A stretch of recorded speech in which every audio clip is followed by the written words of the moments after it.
the reason you do this subconsciously is because maybe you have missed some cues, things that have gone unnoticed, and you want to replay it so that you know exactly what happened and what you might have missed.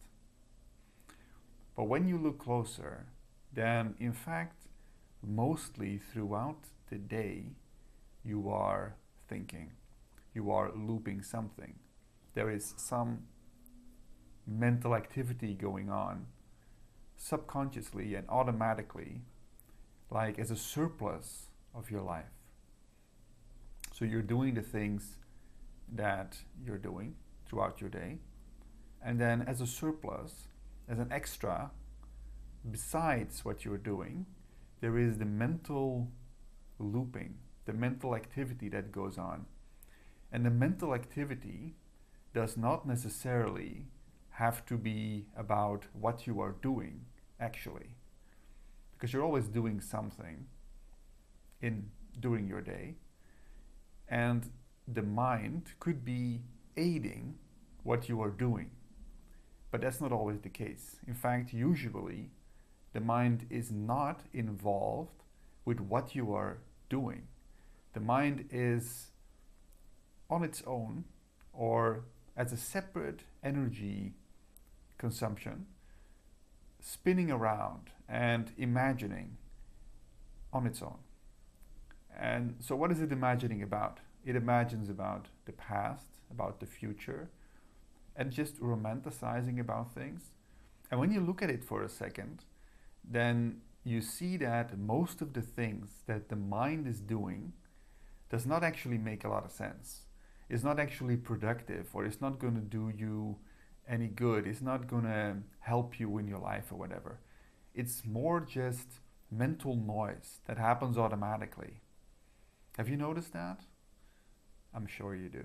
It is often said these days that the first thing that we do when we wake up in the morning is to check our phone. But actually, when you wake up in the morning, the first thing you do is not to check your phone. It is not to check on your partner to see if they are still asleep or not.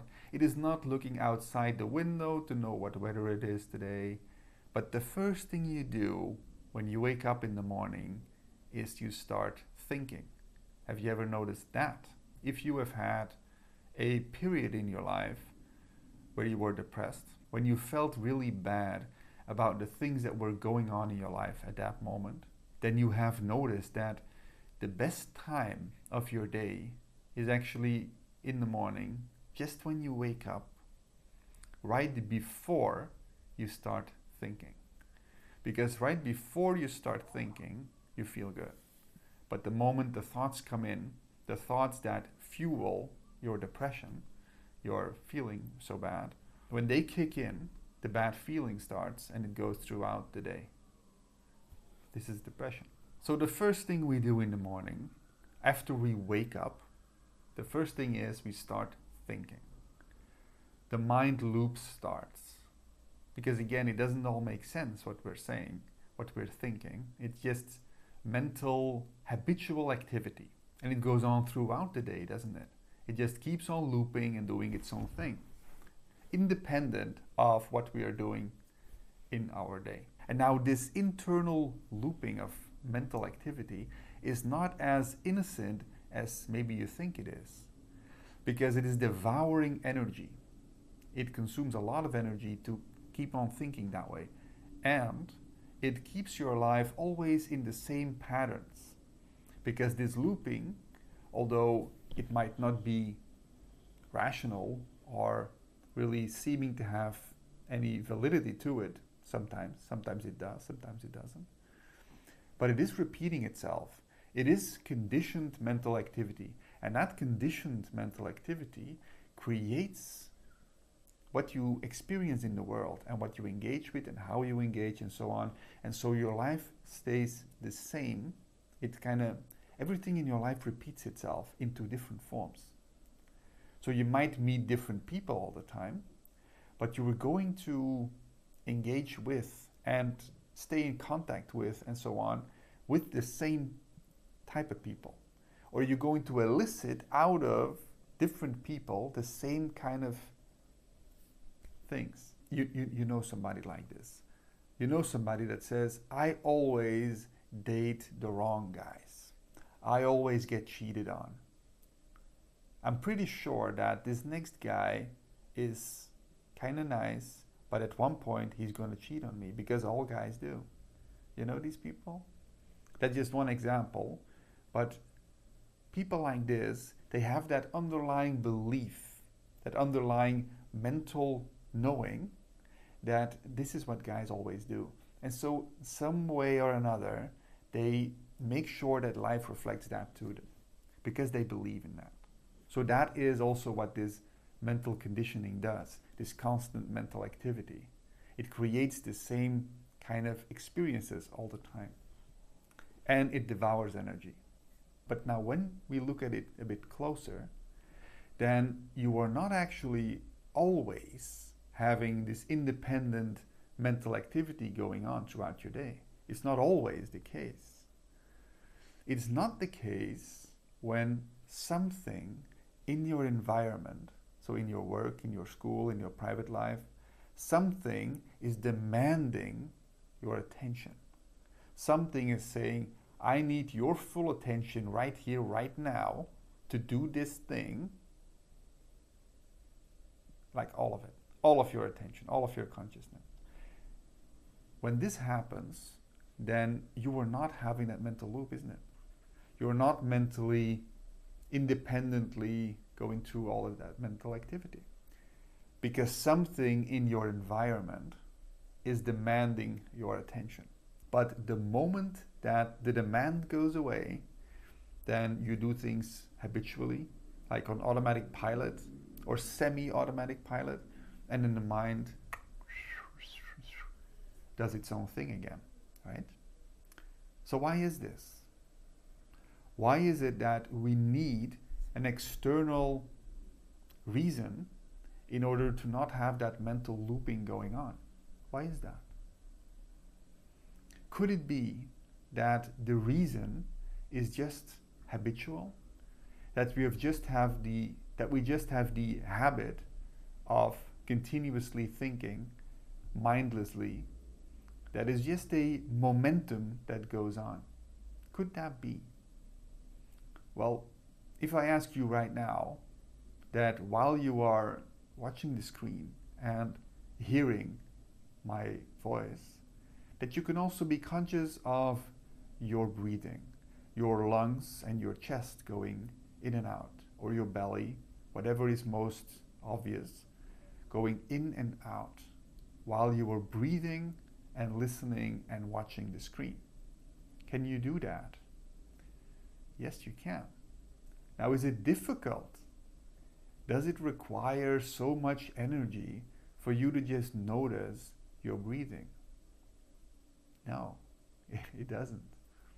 It is just habitual, and it has momentum to it, that we are constantly thinking, that we are always doing this energy devouring activity. And it's actually more than just energy devouring, because what this mental looping does is it creates a abstract sense of self.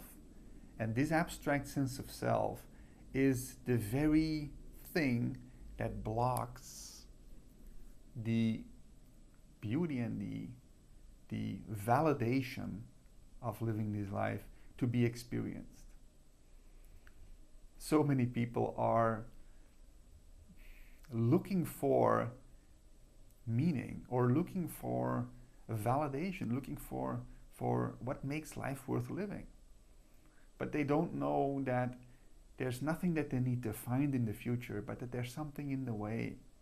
There is a blockage of energy which is caused by an abstract sense of self, an abstract reality which is an imaginative construct.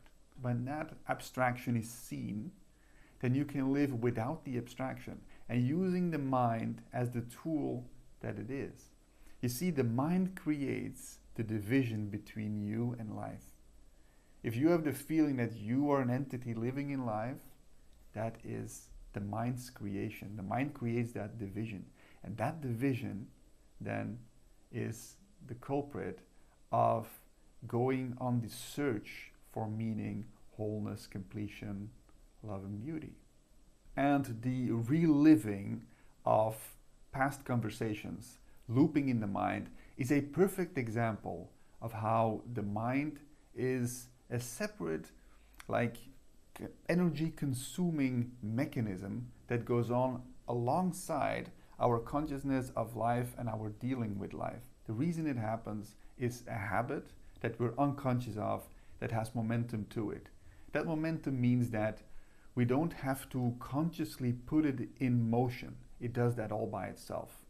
And we're unaware of it, so it just goes on, devouring energy, creating always life in the same ways. And it creates that division between you and life. Like you and life are two different things. It's not. It's the mind that makes that creates that separation. And that separation causes lack in the world that you experience. You experience lack because of that. And it also creates all kinds of problems like low self-esteem, fear, doubts, and so on.